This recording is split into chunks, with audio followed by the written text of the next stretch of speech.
Hello students, आज हम इसमें जानेंगे पेडिग्री एनालिसिस के बारे में। Pedigree analysis is the analysis of inheritance of traits in several generations of a family. किसी भी एक फैमिली में सेवरल जनरेशंस में जो ट्रेड्स हैं वो जिस तरह से इनहेरिट हो रही हैं उनका एनालिसिस करना ही क्या कहलाता है, पेडिग्री एनालिसिस कहलाता है। अब मान लीजिए किसी एक पर्टिकुलर ट्रेड की हमें स्टडी करनी है किसी फैमिली में, तो हम क्या करेंगे, उसका एक फैमिली ट्री बना लेते हैं जिसमें वो जो पर्टिकुलर ट्रेड है वो भी उसमें दिखाई देगी, और इसके थ्रू हम क्या करते हैं, उस पर्टिकुलर ट्रेड की स्टडी कर लेते हैं। जैसे ये है, ये यहाँ पर देख रहे हैं, ये क्या है, हमने किसी भी एक पर्टिकुलर फैमिली का इस तरीके से हमने डायग्राम बना लिया, एक फैमिली ट्री बना लिया। अब यहाँ पर ये जो रेड कलर के जितने भी सिंबल यहाँ पर दिखाई दे रहे हैं, मतलब ये क्या है, पेरेंट्स हैं, ये ऊपर वाले, इनसे ये नीचे क्या दिखाई दे रही है, इनकी ऑफ स्प्रिंग है, फिर ये इनकी ऑफ स्प्रिंग दिख रही हैं, और इसके बाद ये इनकी ऑफ स्प्रिंग दिख रही हैं। जितने भी यहाँ पर जो रेड कलर के सिंबल्स दिख रहे हैं, इसका मतलब ये क्या है कि उस ट्रेड से अफेक्टेड हैं। और हमने क्या किया कि इसका एक फैमिली ट्री बनाया, और फैमिली ट्री बनाकर हमने उस पर्टिकुलर ट्रेड की क्या कर ली, स्टडी कर ली। By using pedigree analysis, inheritance of a specific trait, abnormality और disease can be traced। आप पेडिग्री एनालिसिस को यूज़ करके कोई भी अगर एक स्पेसिफिक ट्रेट है उसके इनहेरिटेंस को, उससे होने वाली एबनॉर्मेलिटी को या फिर डिजीज़ को ट्रेस कर सकते हैं। तो ये क्या है, एक यहाँ पर इसका पेडिग्री एनालिसिस का एडवांटेज हो गया। DNA is believed to be the carrier of genetic information.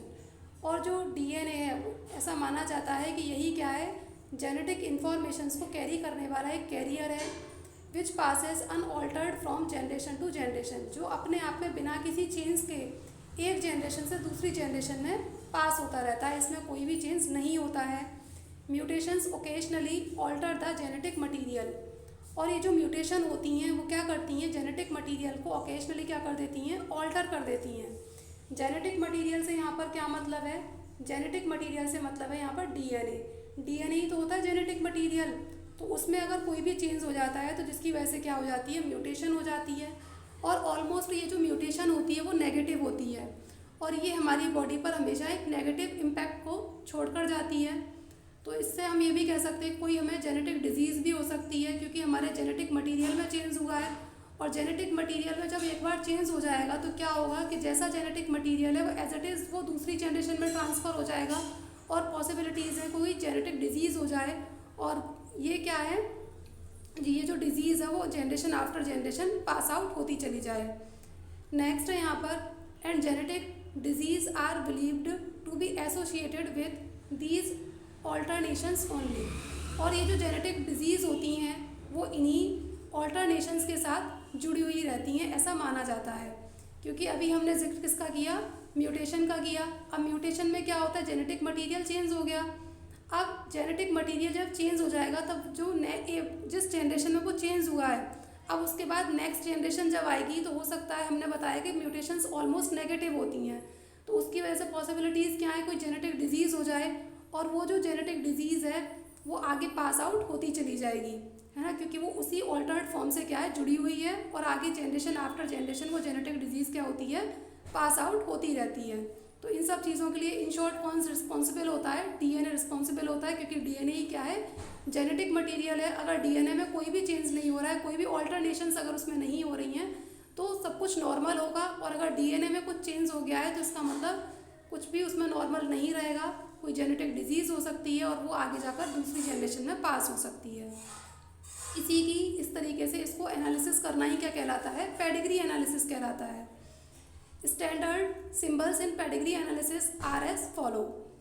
तो अब ये जो पेडिग्री एनालिसिस को किस तरीके से किया कैसे जाता है, इसमें क्या मतलब किस टाइप के सिंबल्स बनाए जाते हैं, तो ये देखिए, ये वाला जो सिंबल है ना, ये मेल को रिप्रेजेंट करता है पेडिग्री एनालिसिस में।